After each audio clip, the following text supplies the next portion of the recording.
Hey everybody, welcome to the Luthierist Podcast. I'm Paul Roney. I'm Jason Rogers. And today on the show, we've got like kind of a big range of topics. I would say we're pulling this stuff from a variety of places. Yeah, we're kind of cleaning house. We realized that with that the survey, for example, has a lot of questions kind of hidden down into some of the longer comment questions. Crevices. Yeah, in the crevices, and we had collected some questions when we just threw out a call for Q&A shows in the past, and there were some questions that didn't quite fit into some of the themes that were kind of sort of being constructed by all of people's questions and stuff. So we want to be able to go back in and take a look at that stuff. Maybe even troll the Facebook group and see if there is anything recently that's popping up that catches our eye that maybe we want to comment on. Yeah, so we've kind of got topics from all over the place. So this show's not really themed in any way. We don't have one topic that we're kind of sticking to here. You're going to hear subjects ranging all over the place, but hopefully there's some little tidbits in there that little tidbits. Everybody likes tidbits. Yeah, absolutely. But otherwise, what's up with you, Paul? How you doing? Yes, well, what's new with me first, I suppose. My arm is getting better. I'm happy to report. Hooray for elbows. Hooray for elbows, yes. Bendy elbows. My doctors are all very happy with my progress. I'm excellent. Getting the strength back, so that's very good. And I'm working on that Zodiac guitar that I've been kind of peddling on Instagram, trying to sell the thing. It's one of the last guitars I made before I kind of closed up shop with Roni Guitars, and I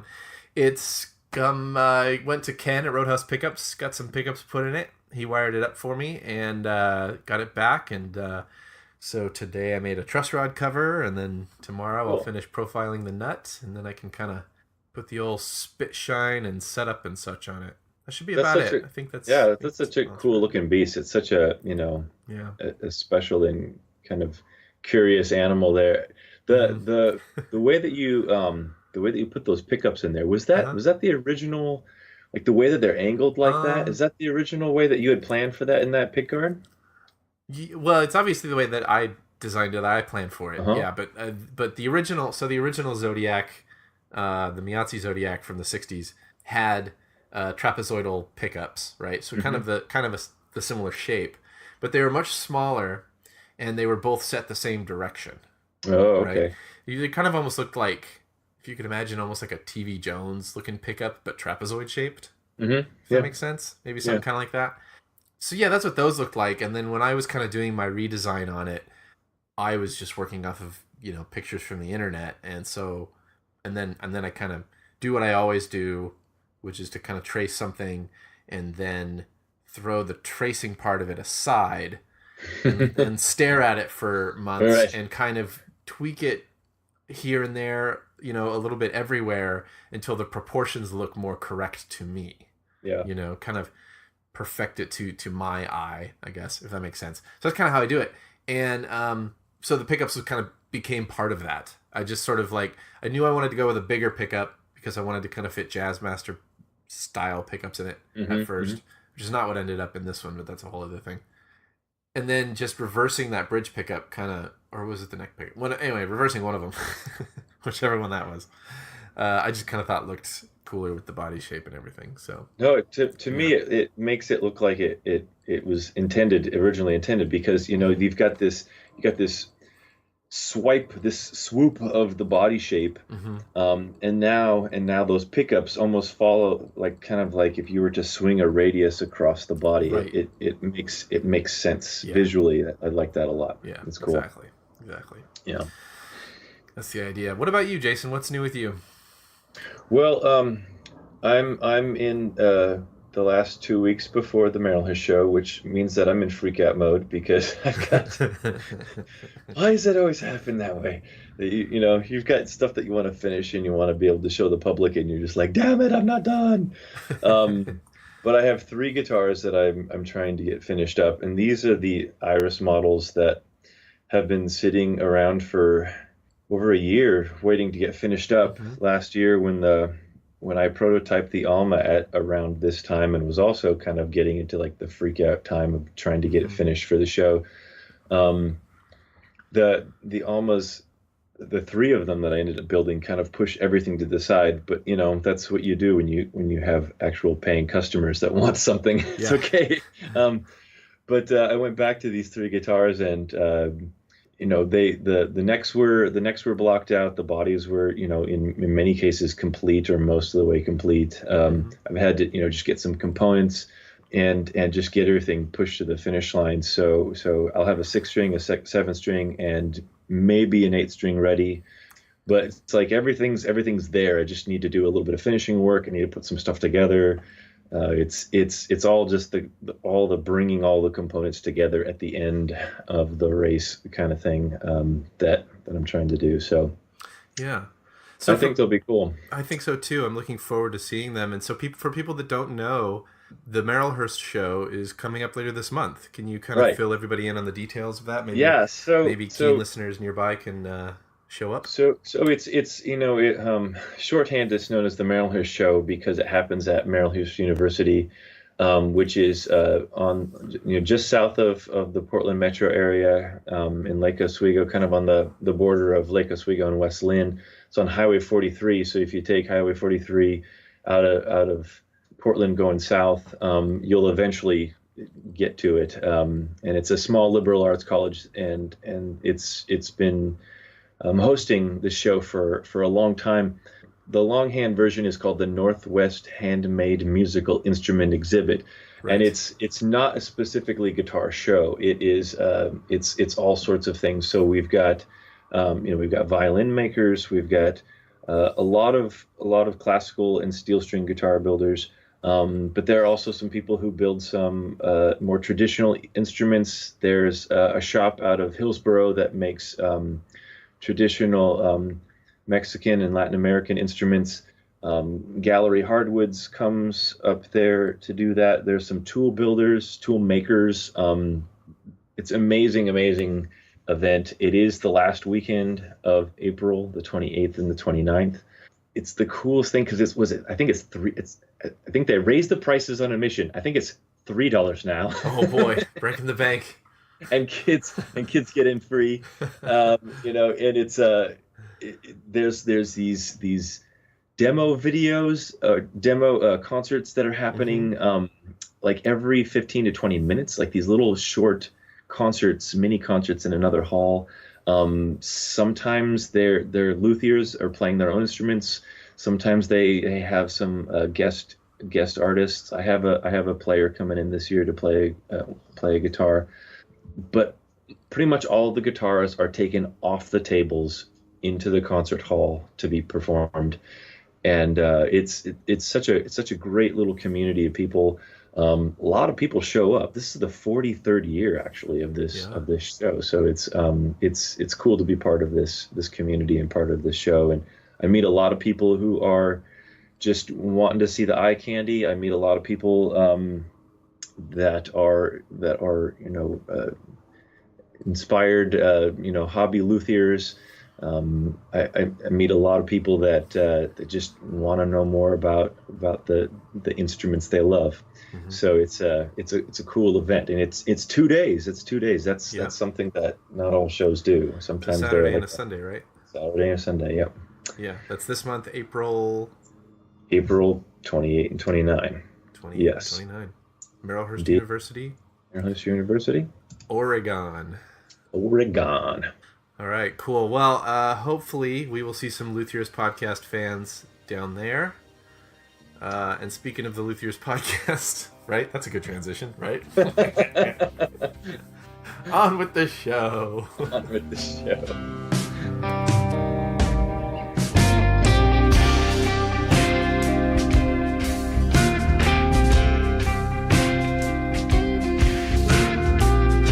Okay, so for our cleaning house to start off with, we decided to start off here with mining the survey. Mining the survey, yeah, that's a good way to put it. So we got like 3 different things here. So these are all from our survey. If you don't know about our survey, there is a link in the podcast description. Once again, I think we're up to, what'd you say? We want to think 40. We want to thank all 44 respondents. This is guys. That means we have at least 44 people that listen to this podcast. I know. That's what I'm thinking. That's what I'm thinking. And if they just each contributed $100 a month, no, I'm kidding. Fist pump. Yes. Okay. All right. Let's see. I'll do one, and then you do one, and then okay. So here's the first one here. We didn't write down who this is from, but it was hard to find out because it's all okay. Yeah.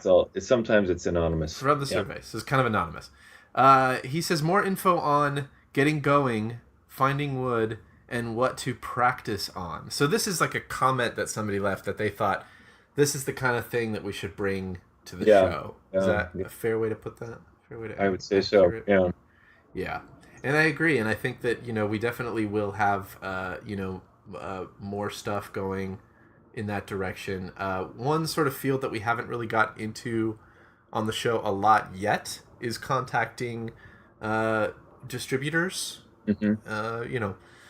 Talking to, say, the sales rep from Tight Bond and the sales rep from StuMac and the sales rep from Luthierist Mercantile, or any rep from any of those companies, and just kind of say, hey, give us the skinny on what we can expect from you and what you're bringing to the table and that kind of thing. And so we're definitely going to have stuff like that going on at some point in time. I think we've been talking about it for a long time. We just haven't actually done it yet. So, but yes, we would like to do that.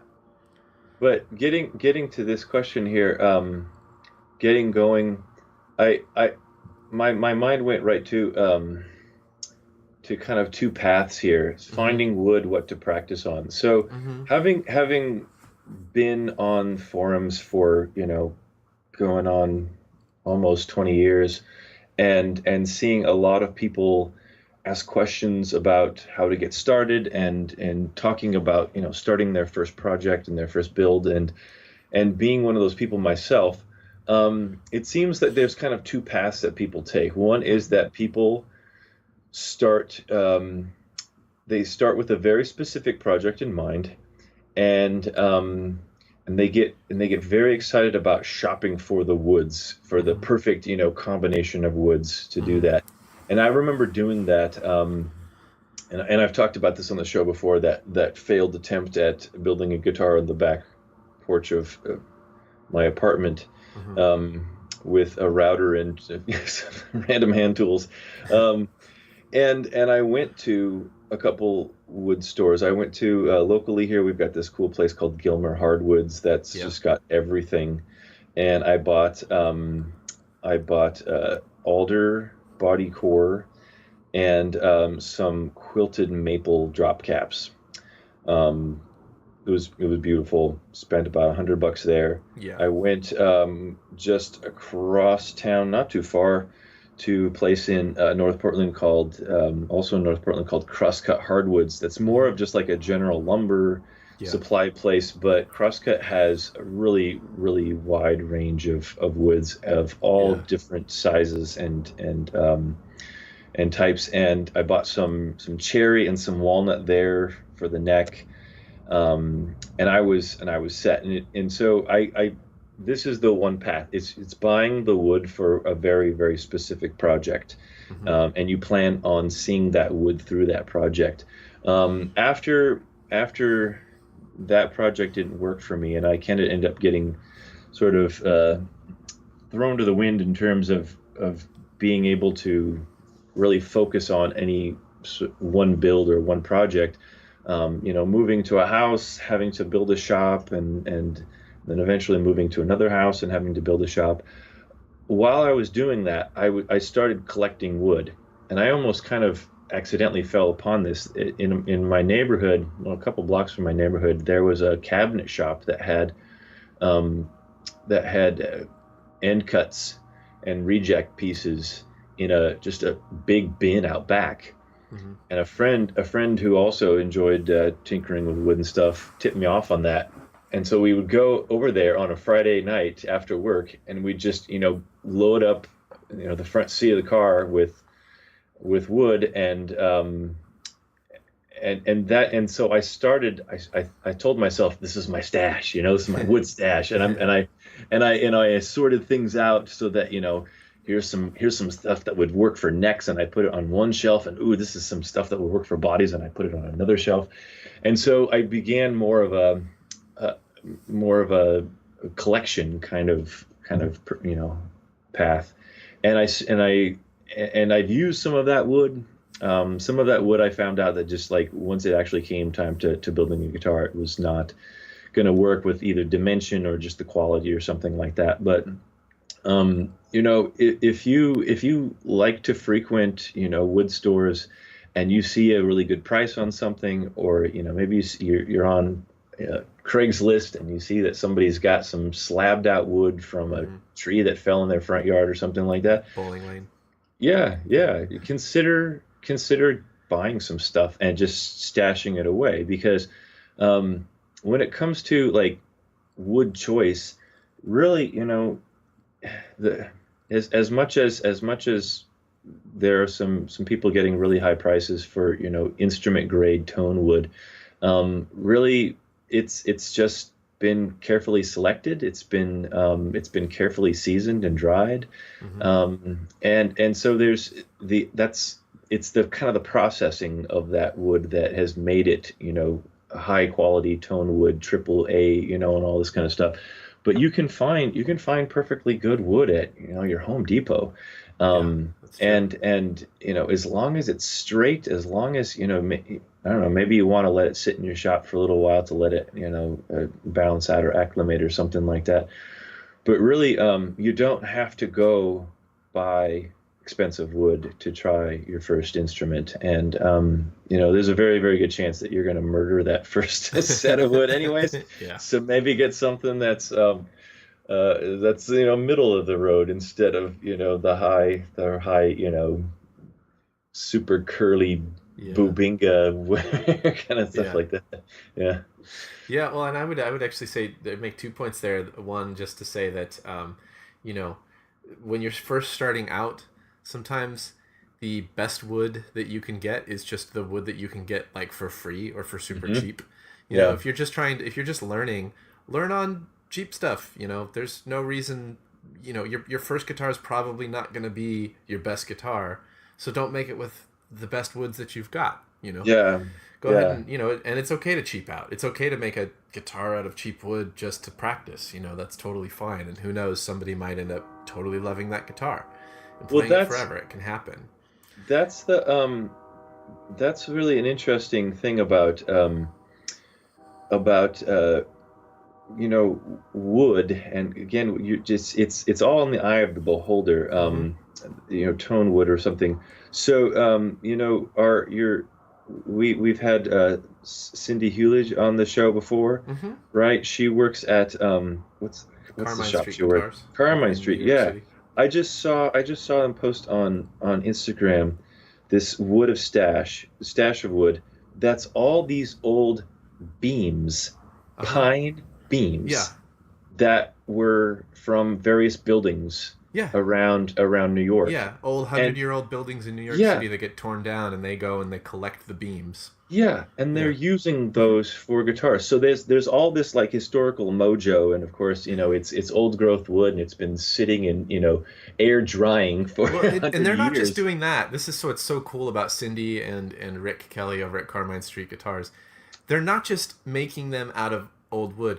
They're making 100-year-old like Bowery pine necks, like solid one-piece pine necks with no truss rod in some of those guitars. Not all of them, but that's just one of the things that they offer, and they're stable, they're solid, like they're wonderful. It's like it's a perfect thing that they're doing that has this magic to it that's just wonderful and awesome. And they have players all over the world playing these things, huge fans of these guitars, and it's very unconventional compared to what the vast majority of the luthier community says is acceptable. Like one-piece pine neck with no truss rod.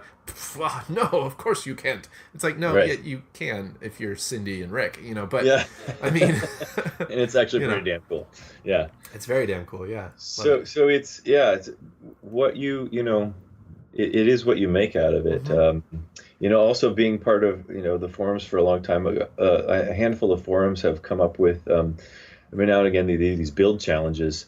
I was just like, would follow those so closely. I wanted to be involved in some of those. There's like the $100 build challenge, right? Yeah, those are fun. And you've got to figure out how to make a guitar, anything, a ukulele or whatever, for $100. Yeah. And some of the wood that people were collecting, I mean, it was totally stuff like that. It was like, here, I went out to my barn and I pulled a piece off the wall.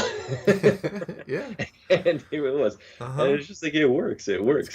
So yeah, don't let the hype and the mythology of tone wood hold you back from putting blade to wood. Yeah. And I would make one more point.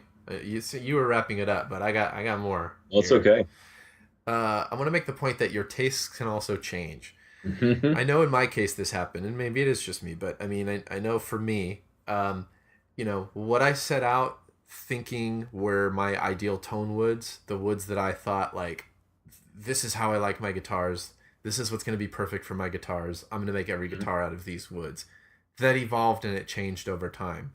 And it got to the point where, in the end, my preferred tone woods were very different from what I started out with. And so that same kind of a thing can happen to you. Maybe you think that you're a mahogany person, you're more of an alder person. Maybe you think you're a quilt maple guy when really you're more of a sapelli or something, you know what I mean? Like whatever. But your tastes can change over time. You just start to develop things that work for you, that work for your for your guitars. Or maybe you just find out that, like, hey, I don't like the dust from Pau Ferro because it makes me itchy. You know what I mean? Like, so and again, what you think you want to use changes. So, don't set yourself in stone right at that first instrument, right at those first couple of guitars, thinking like, this is what I do, this is what I'm gonna build, this is me as a guitar maker. Be flexible. Be open to new ideas, be open to new woods, and open to just like trying something that you chance across. Yeah. Because that can happen too. For sure. Okay. Getting back to some questions that were buried in the survey. Here's one. More discussion of component choice. Yeah. I know I'm always interested in that too. Like, yeah. And that's one of those things, like during an interview with someone, I always kind of try to say, like, specificity is the soul of narrative, right? So whenever possible, if I can kind of get people to elaborate on, specifically what they're talking about, or, just give little details, little tidbits of information about things. That's always nice. Like, I like to ask people about, like, well, what kind of truss rods are you using? Last week we asked Wes Lamb what kind of tuners that he was using, just because, that's the kind of thing I'm curious about too, is like, well, why Goto tuners? Tell me more about that. So that's definitely the kind of thing that we're interested in too. I think some of that, I think if this person was wanting to know more about, like, our particular opinions on components, I think that can be very specific. Obviously, what I'm doing with multi-scale, I've kind of painted myself into a corner in terms of some of the component choices that I have to make. Like you use that your bridge bass. Kind of proprietary to your instruments, and right? You're stuck with it. But I mean, otherwise, the other sort of big, component choice that I'm making, the purchase that I'm making, is like tuners, and I've been using Hipshot, and I've been very happy with them. I like the locking tuners. I've played locking tuners for a while, and I really like them. I also I'm going to be trying out some Graphtec tuners on one of these irises that's coming up tuners? Here. Yeah, the ratios. Nice. I'm glad you're trying those out. I really like them a lot. Yeah, and obviously I use the Graphtec Wilkinson saddles, and I use their Black Tusk and stuff. And so those choices, I mean, really, part of that was just kind of like made in the USA. I'm trying to stay local and domestic with my choices Sure. from all over the instrument as much as I can. I had some sort of really geometric and build, just very, very specific build choices that I had to make in some things. In other ways, it was just kind of general philosophical kind of um, you know directions that I ended up going. But in terms of like like like pickups or other bridges. I mean, like, so you're going to Ken for a lot Hmm. of your pickups. Hmm. You're going to Mastery for some of your trims and stuff. So it's like, what's behind those component choices? Well, yeah, I think I would say first of all that just like the wood thing, your tastes can change over the years. I know I started off. My favorite kind of a tuner was the classic Kluson style tuner, and Uh-huh. then I kind of went to the Kluson open gear version. You sort of like the Grover Stay Tight style tuner, uh, which are like the Waverleys, that Hmm. Stumac sells. And then I kind of ultimately ended up landing on those Graphtec ratio tuners just because I Hmm. I do like the way they function better, And so Yeah, that's cool. your tastes can change over time, but I think a lot of component choice, if you're not making it yourself, a lot of the time what it really comes down to more than anything is just the relationship that you have with the company that you're getting the Mhm. parts from. um, you know for example, with me with Roadhouse pickups, I've known Ken since the beginning of my career. you know he's always been he's taken care of me in every situation. If whatever I need, anything I ask for, he'll make it. You know what I That's mean? awesome. He gives me a fantastic price. He returns my phone calls.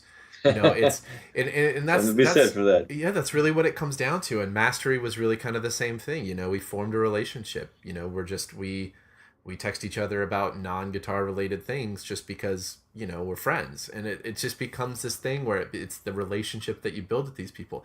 I've had other experiences where somebody was asking me to quote them an instrument. They wanted to have something built with you know uh, some tremolo that I'd never built before. So I said, okay, cool. Let me just contact that company, see if I can get an account with them, so see if I can buy the parts. Um, and if I shoot an email over to them and they just don't even get back to me, then that's not a piece of hardware that I'm gonna buy. Yeah, you're like, WTF here, Yeah, dude. exactly. And other companies have silly guidelines, where you have to buy so many of a thing before they give you a discount, and then you're like, oh, well, Yeah. this is a pain. Now I got to buy a dozen before I can even, start to get a price break, And then other companies have simpler rules. Some of them require a lot of paperwork. Others, you can kind of just call them and say, hey, I'm a builder. And they go, what's your website? And they look it up on the phone, and then they go, cool, man, yeah, we can sign you up. And then you're in, you know what I mean? And it's a Yeah, piece yeah. of cake. So yeah, it really just depends on, I think, the relationship that you have with them, and how easy is it to get the part that you need? How often are they keeping it in stock? Are they frequently running out of things that you need a lot, and then you're having to go somewhere else? And are you having to make compromises in the parts that you want to buy just because you can't get them as easily? Like, you should be able to get the parts that you want easily, Yeah. and you should Yeah. be happy to buy from the company that you're buying it from. So, it seems like that shouldn't be too much to ask, but sometimes it's kind of sucks. It's kind of a pain, and it's not easy. So, you know, I think that becomes, the biggest part of it. And I do have hardware that I prefer, like the ratio tuners, like the Mastery Bridge, like those Goto 510 wraparounds, and um, a number of other hard pieces of hardware that I really like a lot, just because I think they're just high quality hardware that work really good, that look nice, and it's just what I prefer. But if I was trying to get those things and it wasn't easy to get them, I would look elsewhere and find other things. Yeah. And and the quality point is an important thing because Yeah. um, when you're building something for yourself and it's just gonna, sit in your living room or something like that, put anything on it you want, that works. And if thrift is something that you're really considering on a first build, then yeah, just it's okay to go on eBay and buy a set of tuners for $9.99. That's gonna get will eventually find its way to you on the slow boat a month later or something. But if you're building something that you want it to go out into the world and you've got you're putting a warranty on something, you want to hope that those pieces, those tuners, that bridge, whatever it is, lasts as long as the rest of the instrument, or near to that, so that you're not doing warranty calls because you chose a cheap product that fell apart, because somebody's using it the way that it was supposed to be used. Just to be able to take the beating, it needs to be able to take the wear and tear that a real musician is going to put into it. Yeah, and I think that the quality thing also is just something that you learn over time. When you first start out, you might not necessarily recognize the difference between a crappy zinc bridge with a nice chrome plating versus an actual machined brass bridge with a nice chrome plating or something. You know what I mean? Like, there's just little differences in machining, or if it's not machined, if it's a part that's been forged, like are the corners still nice and sharp? Is it actually good plating? And so there's a lot of parts that they might look nice, but they're not. And then there's a lot of parts that don't look any better than anything else, but they are. So that's the quality thing. Just becomes a thing that you learn over time. From just experience, from handling parts, and you start to learn here's something that I do need to actually splurge a little on. Here's something that I do need to spend a little bit more money on because it's important to me. There's like Wes Lamb said last week, he's never had slop in a Goto tuner, but every other tuner that he's ever tried, he's had slop in it. You know what I mean? And so it's exactly that same kind of a thing. You try stuff and then you realize, like, this really is a better product. It's worth the extra money. And sometimes you luck out and you find a great product that it doesn't cost a lot, or maybe you find something cheap that, like knobs. I mean, knobs are something that can be so divisive for people. It's funny. Like, I've put up photos of guitars and had people actually say, like, "Wow, that looks like a really nice guitar, but why'd they put cheap knobs on it?" It's kind of like, I put those knobs on it because I like those knobs. Like, they're not expensive knobs, but I like those knobs. I think they look good with the aesthetic of the guitar. That's why I chose them. But it's a simple set screw to replace the knobs. Like, it's really not like, you're not actually really modifying the guitar if you just change out the knobs. Like, it's not a big deal.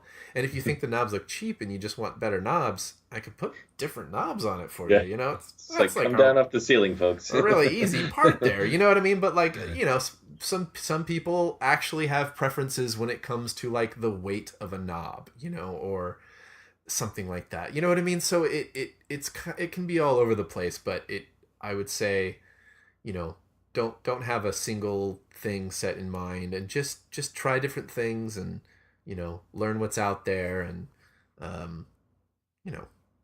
have fun. I don't know, right? Something like that. Yeah, have fun. I don't really have like a cherry to put on top of that sundae, but hey. All right. We've got another one here from the survey. Again, don't know where this came from. From the survey.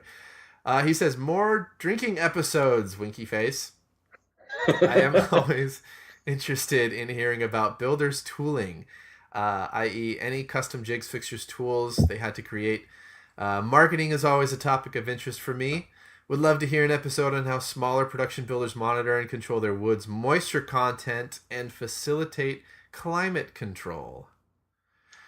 Yeah, that is a whole grab bag of stuff. First of all, I would love a drink right now. Who's going to send us some beer to drink on the podcast?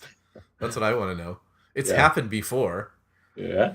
So who's next? Come on, we have an address. You guys can mail And us we'll need beer to and stuff. schedule the recording for a Friday or Saturday night. Yeah. Because I get up early to go to work. Yeah, we can do that. I'm old. But we like beer, so that's a plus. I enjoy beer, yes. I love jigs and fixtures, custom, anything like that as well. We just recently discussed how to cut multi-scale fretboards on the show. Mm-hmm. We had a number of techniques for that. I don't think we're talking about that one. Oh, what? No? I thought that was... My mom emailed me after that episode came out, and she said, "Oh my God, I was halfway through the show before I realized that the whole thing was a joke." That's awesome. And ironically, it was my favorite part that got her, because it was the part about the degaussing of the magnets or whatever, the extra hot B string, because I said the thing about the using your iPhone or whatever, which total BS, right? But I thought that was a really good one. I was like, this sounds like legit pseudoscience to me. Like, this sounds like, you know what I mean? Like, I know it's BS, but it sounds good. Ironically, that was the part that tipped her off. So maybe it didn't sound as good as I thought. I thought it was really good. That was my favorite part. Mom's a little bit more keen on the various uses. She got it. Took her halfway through, but she got it. And that was really cool to hear. So, yeah. Custom tools, jigs, and fixtures. Most of the stuff that's hanging on the walls in my shop are custom jigs, fixtures, and tools. Obviously, templates are part of that, and then more than just templates. You also think about, well, how do these templates fit onto the instrument? Are you using locating pins? Are you using double stick tape every time? That's all part of the game. There's all sorts of ways that you can create fixtures to hold things still when you're running a piece through the router. Whether you're doing,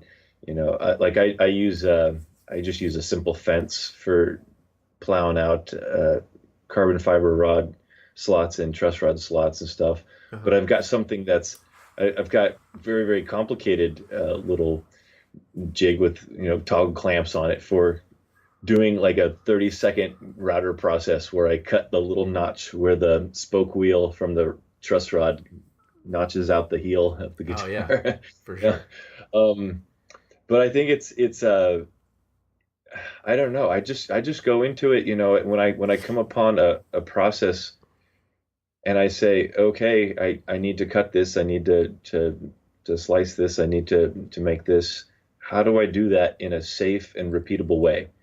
I think that's you can do so many things freehand within reason. You can do so many things with a plane or a chisel or something like that, or even just like a drill, hand drill. But when you ask yourself the question, how am I going to do this repeatably and safely and accurately every time, that's when you start thinking up jigs and fixtures. And I think you could probably get jiggy with it in a million different ways, because But if you're starting to go towards CNC, I mean, it's almost like some of that stuff disappears, right? I mean, we had that conversation a little while ago. Yeah. Just you and I about do you jig it up, or do you CNC it up, and then you're just worried about, how do I hold this piece of wood down on the table without it flying off? Right. But you don't need templates anymore. You don't, it's, what do you think about that? Yeah, I definitely think that if you have a CNC machine, it's rarely ever a question of how can I build a jig, to do this by hand. It's more like, how can I do this on the CNC? So that becomes the first question, right? But depending on the tools that you have at your disposal, or if you don't have a CNC machine, there's a lot of really clever ways to build jigs, to do things. I know that like a good example would be like Doug Cower has the Shopsmith, and he's actually kind of got two Shopsmiths that are sort of rigged together into one sort of like free rolling unit, right? So he's got the one sort of upper one, just upright, that's used as a drill press, and that actually has a tilting table, so he can actually drill headstock tuner holes, at 90 degrees to the headstock face by tilting the table to what he, knows his headstock angle is, right? Okay. So that's really clever. So there's things like that, and then the other part of the Shopsmith is laid on its side, and he uses that with these boards that the body clamps into, and he uses that to drill the jack on the side of the guitar, Does he do the dots on the side of the fretboard too that way? Yes, though I think he did figure out a way to do that on the CNC now. Okay. So that's really exciting. But, and another example that I can think of was Veritas for me was really cool because we kind of got into a thing where, any job that was taking too long that we had to do regularly, we were building jigs to repeat the process, So, again, when it's like, you just think, oh, I can do this by hand, it's fine, I'll just do it real quick. But so you never take the time to make a jig. But I really learned from working there that like just get over the hump and just build the jig, and then it'll save you time in the long run. So we had like this cool jig. I remember one of them was like on a disc sander, and the table in front of the disc sander has a slide in it, a miter. What's it called? A miter slot.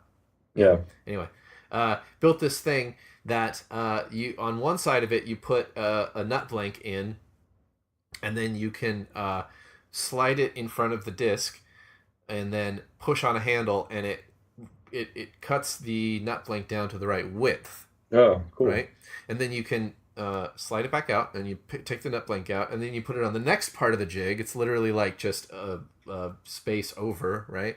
And then there's a holder on that actually swivels, so that you then slide it back in front of the disc and you swivel it, and it radiuses the top of the nut. Oh man, that's what cool. I mean? So it's just like this really quick like 2-operation thing, and you have a nut that's like halfway roughed in. Yeah. And then all you have to do is kind of like round over the corners, slot it, polish it, done. McGurd, I'm gonna totally do that. Yeah, it's slick. You know what I mean? So yeah, like anytime that you find yourself doing something more than once, build a jig. Like get your headstock tuner drilling template out, and stick your tuners in it. Make sure they're lined up all perfectly straight, and then drill those holes through that template, so that now you have a tuner hole drilling template, and you have a tuner screw drilling template, right? Like 2 templates in one. Booyah. Yep. I've spent a lot of time in the shop over the years. You need to build a jig when you go out to the shop for 2 hours and you spend an hour and a half of that standing around with your arms folded, staring at the wood, going, "Yeah, okay, how am I going to do this?" Yeah, that's how I spent a quarter of my career. So yeah, or you do something, you get it done, and then the next day you're just like, "Why is my shoulder so messed up? Oh my god!"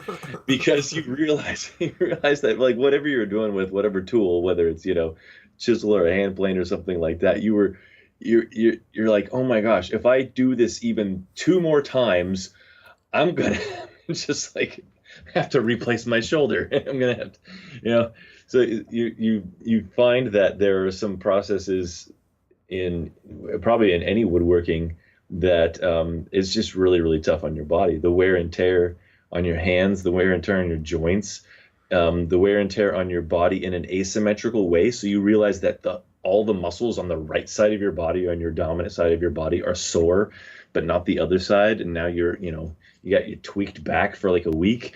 You have to make decisions about not only the accuracy and the repeatability, but the longevity of it. Yeah. Because you don't want to, you don't want to get into your hobby or your business or whatever and then destroy yourself in 2 or 3 years down the road because this one process just absolutely kills you. Yeah. And you have to do it so many times. Yeah, that is actually a very good point. Ergonomics, people. Ergonomics. Regarding marketing, that is just a huge topic. I mean, we've had entire episodes, in terms of marketing and tips for using social media, and I mean it keeps changing too, right? Like it used to be you could just get on Facebook and shout out there, and people would see your stuff, and then that kind of heyday of that went away, and now, you have to pay a ton of money if you want anybody to see anything on Facebook. And then now everybody's leaving Facebook. So it keeps changing. And I think, about the best advice I can give in terms of marketing is kind of like, just remind people that you're there every day. That was kind of the thing that worked for me the best when I needed to do it, was just kind of like, find something to post every day. Instagram was kind of the best place for it, but whatever, just remind people that you're there, whether it's a mailing list or social media, or if it's customers that you already have and you just call them to see how they're doing with their guitar, whatever, Yeah. Just remind people that you're there. Yeah. I think that's about the best thing I've got to say about it. I'm learning that too, and I will take those tips. Thank you very much. I mean, don't listen to me though. I'm the guy that had a business and closed up shop here, so I don't know that I'm really. It has nothing to do with your ability to navigate social media. No, I know how to do social media and I know how to make a guitar, so you would think between those two things it would have worked out, but couldn't quite happen that way. But no, we do have entire shows. Go listen to episodes with Perry Ormsby and Doug Cower, and just listen to those guys, because those guys, I mean, Meredith Coloma as well. Amazing people that really have much more of a bigger grasp on that kind of a thing than I do. And they are true students of it as well. I mean, out of necessity and out of just interest as well. Smaller production and monitoring wood moisture, like climate control in your shop. What do you do? I had all these grand plans for having a really climate controlled shop. Even though my shop is inside the garage, I additionally created partition walls with insulation, and but I found, in an 88 square foot shop, if you walk in there and do anything for a couple of minutes, just your breath raises the humidity. So. I do have a heater in there. I don't have, it is Oregon. We do have times of the year where it's very, very humid, right now being one with all the rain that we're getting. Sometimes, if you've got a shop, a good sized shop, and you do need to be really consistently working around the year, and especially if you're building acoustic guitars, that's very important. You've got to come up with some sort of monitoring system of hygrometers. You've got to come up with some way of figuring out air in and out of your shop, taking care of the air that's there, either with a dehumidifier or a humidifier. When we were in Gage Hallen's shop, he had a pretty cool setup, and he's got a good sized. It's an older garage, but I would say it's a. I don't know. Was it two? It was maybe 1.5 wide, but 2 cars long. And so he did a lot of work to patch that place up to make sure that there was vapor barrier and insulation all over the place. He also invested quite a lot in a very, very high-tech humidification system, a climate control system that was actually originally intended for museums. where you need to create like really stable climates for antiquities and stuff like that. So you can get very, very high tech. Other people, we didn't talk about this with Chuck last time, or a couple episodes ago, but Chuck has basically a box that's like a humidor, and so he'll even though he, in San Diego, sometimes they've got really wet, sometimes they got really dry weather. He, at the end of the day of working on something, he puts it in this little box, and it's not huge. I'm trying to think of like how big it would be. If like you think about a desktop, like a regular size, maybe like school desktop, but maybe I think it was at like 18 inches tall or something like that. And it's just enough for the body woods to go into. And then it's got like a light bulb in there, and it's got a little hygrometer, and he's got it figured out and dialed in. There's actually if you go on some of the forums, there's tons and tons of discussion about how you can do that. But I mean, really, you've got to make sure that you're you got to think about how if your shop is in your house, how are you sharing the air with the rest of your HVAC system? If you're doing any sort of if you're doing spraying, or if you're doing any dust collection where you're evacuating outside of the structure. I mean, you're basically, if you've got a 650 cubic foot per minute fan or shop vac or something like that, you're very, very quickly emptying your room of all of your carefully controlled climate. So there's a lot of stuff to really consider. A lot of it has to do just with what your structure is and how well you're going to be able to buckle it down. You can also make I think in Clayton Pledger's shop, didn't he have like a bathroom that was the sort of the wood storage room that I think you're right. Kept things? I can't remember how he was doing. Well, he had some stuff under a staircase and under kind of in a closet, I think, and but this is kind of all keeping in mind like his entire shop's in a basement, which is going to just sort of be a lot more stable in general, like less fluctuation. I mean, whether or not it's the temperature or humidity you want is another question, but at least it's not fluctuating, kind of, right? So he was probably able to control that pretty easily.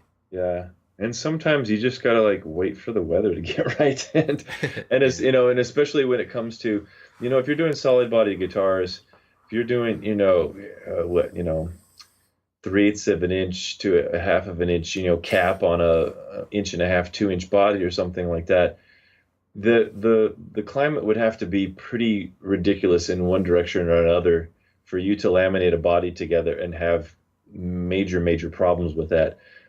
Necks, on the other hand, you want to make sure that everything is pretty good in terms of somewhere around 35 to 45% relative humidity. Having the wood being at that climate, and then gluing it up and being able to sustain that through the curing time of your glue. But a lot of it has to do with what type of instrument you're building too. If you're building really, flat tops, classical guitars with really thin spruce tops, those things are going to move like crazy if you've got really dry conditions or really wet conditions when you immobilize them as you're gluing them to the body or something like that. Okay, now we're getting to some questions that were left unanswered on Facebook and Instagram, and so the first one comes from Sterner Guitars. How do you package guitars, especially guitars with unique profiles, for shipping? Custom cases or boxes? Build your own? A coffin filled with packing peanuts? I wish. No, that's a really good question, actually. What do you? I mean, I know for me, in most cases, I've designed the guitar to fit a known case. That was just something that I learned kind of really early on. Was I designed my first, original guitar, and I went to go get a case for it and couldn't find anything that fit. Mm-hmm. And pretty quickly, I was like, oh no, like, unless I can find a case that fits this thing, I'm either custom making cases or custom ordering cases, or, like, this is bad news, right? So, but I did end up finding a case. Ended up getting an account with that case company. They were very good to me, so it was, it ended up being a thing where, okay, I like these cases. I'm going to be using these. So now most of the guitars that I design are designed to fit that case. Good. There have been exceptions. There were like commissions where people wanted just super random weirdo things, flying V-shaped stuff, and whatever. That's not very weird. You get the idea. Anyway, where I just had to use, I had to use like use some kind of like an oversized gig bag. Like gig bags made for Gibson ES335s are like really big gig bags, right? Or find flying V cases that are just basically a big open rectangular compartment, save for some neck support, and because you can fit vaguely Explorer-esque shapes in some of those, and things like that. So I just, as much as possible, I just try to keep within certain known dimensions so that it fits. It just fits a case that I know I'm going to use. I kind of just always take that into consideration when I'm designing stuff. That's my main MO on that. So this question is, you took it one way. I'm taking another way. Is asking about shipping, like you have a customer across the country, across the world that wants something sent to them.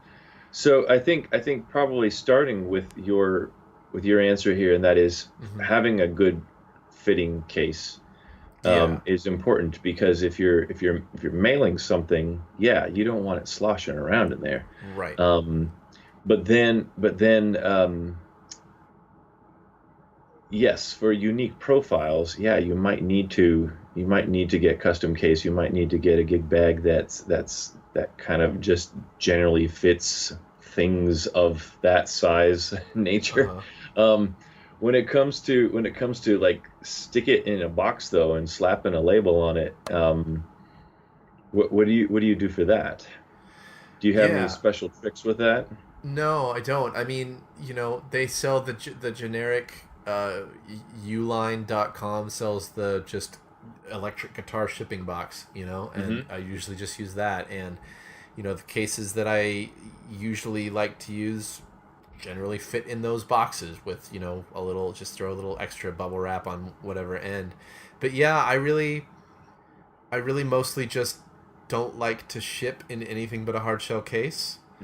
I feel like the hard shell case gives you more leeway if you ever do have a damaged instrument and you ever do have to make a claim. You can kind of say, look, like, it was boxed properly and I had it in a literal wooden box inside. You know what I mean? Like, so you damaged it, like, pay out, you know what I mean? And then you can get FedEx or UPS or whatever to hopefully pay you, reimburse you for the instrument. But also I trust hard shell cases. They, I have never had a guitar damaged in shipping in a hard shell case. I've never actually had a guitar damaged in shipping at all. Not even in a gig bag, which I have done. Not my preference, but I have done. But I only ever had one stolen, which really sucked. It went out of the country and it never showed up, which was really sad. And it was like a year in fighting with that country's government. Oh my gosh. Postal agency to try to get reimbursed, and didn't get reimbursed for anywhere near what the guitar was worth. But that's all. But I mean, I just try to have a hard shell case around the guitar, and if it's a really big weird hard shell case, usually when you order something like that, it comes in a box, and so you can just reuse that box. Yeah, that's totally cool. If it doesn't, you can buy big sheets of cardboard and make your own box. Yeah. I mean, some people might not be thrilled about that idea, but before I was ever a guitar maker, I worked at FedEx for 7 years. So, well, Kinko's / FedEx. And we made custom boxes all the time. So it was just, that was like second nature to me. So yeah, you just got to think about like maybe some knowledge about how people would carry something or drop it or set it down or something like that, and understanding like where are the forces going to be really knocking this thing around. Yeah, and I would also say tape is your friend. Like, use tape liberally. Anytime that you're shipping anything, use the crap out of shipping tape. That stuff can save a package from doom. I mean, it's tape is your friend for sure. Yeah. There's actually a rule with shipping with FedEx where you're not supposed to be able to fit your finger anywhere into the box, like from the outside. Oh. You're not supposed to be able to like slip your finger under a flap. So when you see a package being shipped and it just has one strip of tape across the top, you can still put your finger in on the sides where it's folded in. You're not technically supposed to ship it via FedEx. That's a no-no. If it's like that, you're supposed to do what they call the H tape method. Which is that strip down the middle and then 2 strips along those edges, along those sides. Yeah. So that it's completely sealed and you can't fit your finger in anywhere. That's this must what have you should be doing. My grandma Iris, for whom the instrument's namesake is, we'd get Christmas packages from her. She would like encase boxes in filament tape. Oh yeah. God, it was impossible to get those open. My dad had to come over with his buck knife and like dig at this box for minutes before you could get it. That's what you do, I've got to ship some.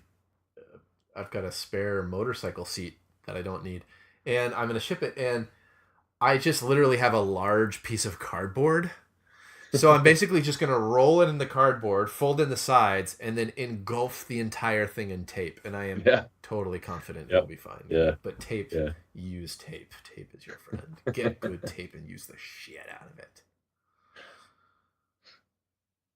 All right, next question. Yeah, I should be paying attention to that. You were like reveling in like, I was like, yes, get the tape. All right, Richie Jackson from Facebook asks, must-have startup material for the prospective luthier, books, DVDs, YouTube channels, etc.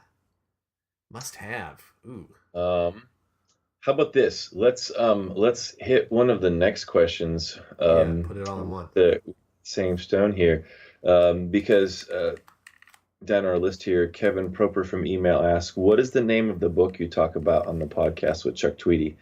So when it comes to books.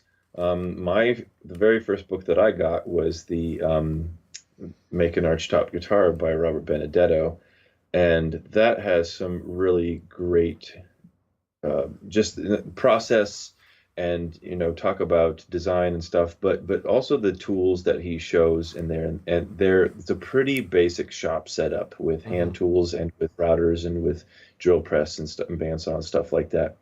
The next book I got, and this is the one I talked about with Chuck and that Chuck got first, was Guitar Making Tradition and Technology by William Cumpiano. And was his name Jonathan Nadelson? Is that his name? Cumpiano and Nadelson. That's what you heard Chuck and I throwing around back and forth. Those 2 books alone will get you so far. There's just so much information that's transferable to so many different styles of instruments. The next book I got was Melvin Hiscock's book. What's it called? Making an electric guitar. Make your own electric guitar. Or build your own electric guitar. Something like that. There was cool. Each of the chapters is a different style, So you've got the one that's basically a Fender style. Another one that that's got it's got an angled headstock and it's got a little bit of back set on the neck. He even like throws out a wild one, 8-string bass, with the strings and double chorus like that. Shows how to do a neck through. a glue-in, a set neck, a bolt-on, stuff like that. These books have been around for a while now and have given a lot of people their starts. I think it's almost kind of a thing where there's not a whole lot of new books coming out on the subject. Yeah. Because there's no need for them. It kind of slowed down. Yeah, like the classics, I think the Leo Laspinato books that came out within the last probably 5-6 years maybe are probably kind of like the most recent books that have really found an audience and really been embraced and really I haven't read them myself, but I've heard nothing but good things, so yeah, I mean there's just everything's kind of already been covered in a way, right. in all of the books that have already been written. I know for me, the Martin Koch book, the Martin Occam book, and the the Dennis Waring and David Raymond book. I'm not aware of those books. Yeah, the latter of those, the last one that I mentioned, I posted a photo on my Instagram with the book, and I actually had a lot of people asking about it, like who it was by, but I don't think it's too readily available anymore. And I've actually heard some people say that. Yeah, I think it's out of print, I think, and I've heard some people say that they didn't think it was a very good book, but I loved it. It was my first book, and I thought it was great. It had a lot of awesome information, and there's some things in there that aren't covered in other books. There's even there's this fretting technique that is just so low tech that is you get like one C clamp and you can fret your neck. You know what I mean? Like it's by just building like your own calls and just clamping the fret in. You know what I mean? So it's it's a cool book because it's kind of like it's a pretty good way to get started with very minimal tools. You making a lot of your own stuff, and I think the good books are the ones that don't just teach you how to make stuff like with all the tools from Stu Mac, but it's like all the books that teach you how to do stuff by also teaching you how to build jigs and fixtures and teach you like what I like about the Martin Koch book so much is he shows you multiple techniques for every possible operation that he covers. He doesn't just say here's how I do it. He says here's this thing that they sell that you can get, here's this thing that they sell that you can modify, there's so I really like that perspective. Yeah, I think that's the best way to go. There was another book that I mentioned on the podcast with Chuck Tweedy, and that is one of the newer books. I guess it's already been out by 6-7 years now, and that's Contemporary Acoustic Guitar Design and Build by Gore and Gillette. This is the Australian book, and I didn't mean to. It sounded like I was speaking disparagingly of it. It is a very, very specific book about a very, very specific build style, and the books are a lot more expensive than anything that's out there. That shouldn't dissuade you, but it really is. It's not a general construction method. It is a very, very specific construction method for his particular technology, and that is using these like parabolic shaped braces with carbon fiber epoxy to the top of them, very specific, like analyzing all of your wood with spectrum analysis and deflection testing for density and for elasticity, and figuring out how much counterweight you need to add on with adding basically like metal washers and bolts to the inside of the side of the guitar. This is a steel string acoustic, mainly steel string acoustic build, but it's there. If you want to find out how to build guitars, there are books out there. It's if you can find stuff in your local library, or if you have a lending library or something like that, try to find some of these in the library. If you just know people that have them, borrow them for a while. Just find out which one works best for you, and read them front to back to front, and then read them again. Yeah. And bookmark the pages and stuff like that. Put little sticky notes and things, and really get your brain wrapped around some of those processes, because it's cool. Like you're saying, the book that you like, when you see it presented to you, like, here's how you do it with a hand plane, here's how you do it with the drill press, here's how you do it with the router, and it's all the exact same goal that you're going for there. But there's the different processes, and a lot of it just has to do with how much time you want to take, what tools you have, how much comfort you have on a particular tool. Find the method that you think works best for you. And in terms of like DVDs and YouTube channels, I don't know. I haven't really looked into some stuff. I know that I've heard people say good things about like some of the setup and fretwork DVDs that StewMac puts out. I've just randomly, almost accidentally, found some cool YouTube channels. There's some builders out there that do some little series of like their particular method for finishing. Like I saw one recently, a guitar and ukulele builder named Jay Lichty.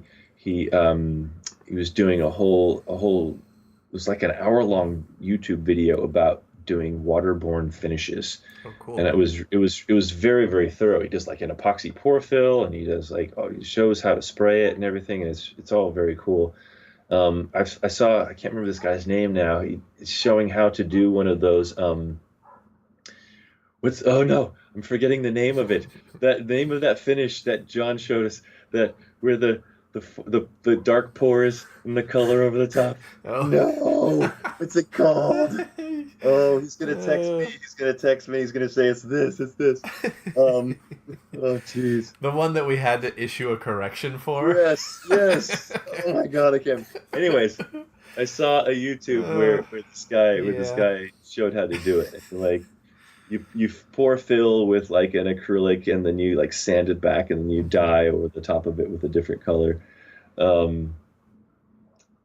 If you just go on YouTube and search, you're going to find all sorts of things that you want to see, plus 5,000 other things that you don't care about. And you just got to spend some time like clicking through stuff and finding out what the information is that you want. Mm-hmm. Yeah, I'd subscribe to the StewMac. I think that their videos are better.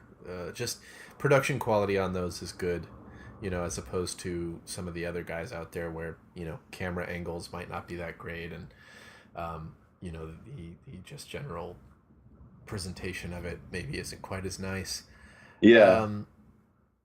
Also, of course, there's a YouTube channel called The Luthierist that everybody should subscribe to.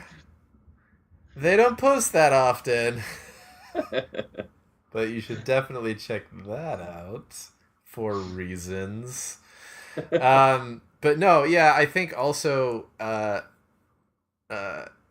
Fretboard Journal podcast is awesome. The Fret Files podcast has a lot of good information. And of course, if you're already listening to this, hopefully that means you're already subscribed to our podcast. Mm-hmm. And if you have not already listened to all the episodes, you can go back and listen to all the old episodes. There's 100 episodes available for free at all times, the most recent 100 episodes. And we have 70 some odd additional episodes of things available to our patrons. It's called Cyrus. God, dude. I had to find out. I'm over here plugging, and you're over here just looking it up. Cyrus finishing. Yes, okay. Screw it up again. Yes. I couldn't screw it up again. Jeez. Hashtag Cyrus. All right, I think we have like one question left. You ready to do? We got one more in you. I'm asking you, man. You're gonna answer this. Okay. Retro electric guitars. This came from a little while ago, so hopefully you found something to do with this old instrument. Retro Electric Guitars from Instagram asks, if an old 50s Teisco hollow body guitar has a small split up the rear center line, would it have hide glue? And if it does, can I use wood PVA glue on it? Oh boy. This is the part of the podcast where I may be a little out of my league here. Stump the jump. Possibly, yeah. So, I mean, I claim to know how to build a guitar, but what I mean is I know how to build my guitars, right? Yeah. That's really the disclaimer. I'm not a repair guy, and as many guitars as I have worked on, and I have done some repairs, it's definitely not my field of expertise. So I'm kind of pulling this out of thin air a little bit. But I don't think 50s Japanese guitars were made with hide glue. I don't think so either. I don't think so. And that's, I'm just basing that off of, that's just my gut instinct. I feel like I've heard that somewhere before, but I can't remember where. So, but yeah, I don't think it's hide glue. And so, as far as what you repair it with is concerned, I would say you don't have to use hide glue. If it was hide glue, that would be kind of great, actually, because it's an old instrument. It's hide glue. Hide glue melts into itself, so you could just sort of warm it up, apply more glue, and clamp it, I think would be the process. And get that back together. But because it is more than likely not hide glue, and really perhaps a better way to look at it would be because you don't know what kind of glue it is, the best way to approach the repair would be to remove as much of it as possible. And then if you've removed enough of it to where, there's really not so much glue left over, then it kind of doesn't matter what glue you glue it back together with, right? Because you've got essentially a clean surface that you're gluing, so glue it back together with whatever you want. So I think that's really kind of the questions you should ask yourself is like, do I know what this is? If the answer is no, clean it up really good, and then you can glue it back together however you're comfortable gluing it back together. What types of glues were used in that time? It's it like aliphatic resin or urea formaldehyde? Well, isn't PVA aliphatic? Yeah, isn't that what Type Bond is? So in Type Bond, I mean that's the first aliphatic. So I think, fish glue perhaps. But even I don't even know about that. So maybe it is hide glue, but that's the thing is like the information is probably out there somewhere. There is probably an expert that knows. Maybe just a quick Google search will tell you what glue they use. I have a classical guitar that was built. It claims to have been built in Spain. But my grandfather bought it in a shop in New York, probably in the late 50s, early 60s, from my aunt. And inside, if you look, I've taken a look inside a few times, and the glue job is not great. It's a production instrument, to whatever production shop size that was. But there's the glue, the drips are like this rusty brown color. Yeah. And almost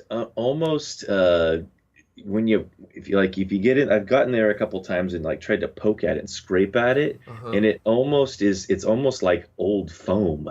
So I don't know if that's polyurethane then, an early polyurethane, or I don't know when polyurethane. So it's like soft, like rubbery?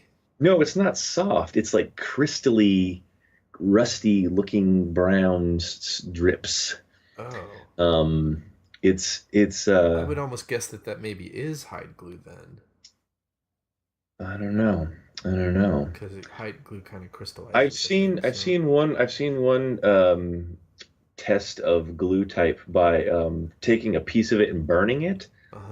And if it smells like burnt hair or like burnt flesh or something like that, then it's hide glue. If it smells like acrid, like chemically, it's more likely to be like a an aliphatic resin or something like that.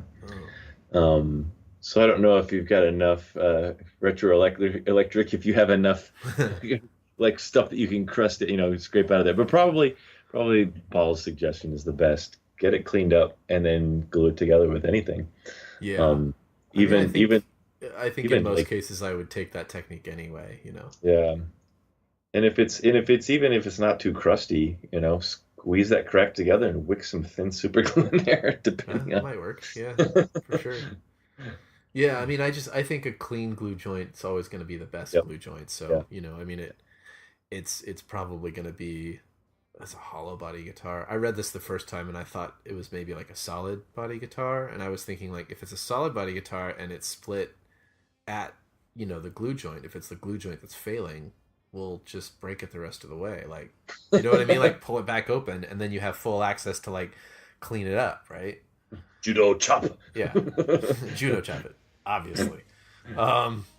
But yeah, it's a hollow body, so you're probably looking at binding and everything, so it's going to be hard to get in there, really. So it might be a situation where you're just taking strips of sandpaper and just kind of like flossing with it, or I don't know. It doesn't sound like a fun job, and this is why I don't do repairs. There's other people for that that enjoy it, and more power to them.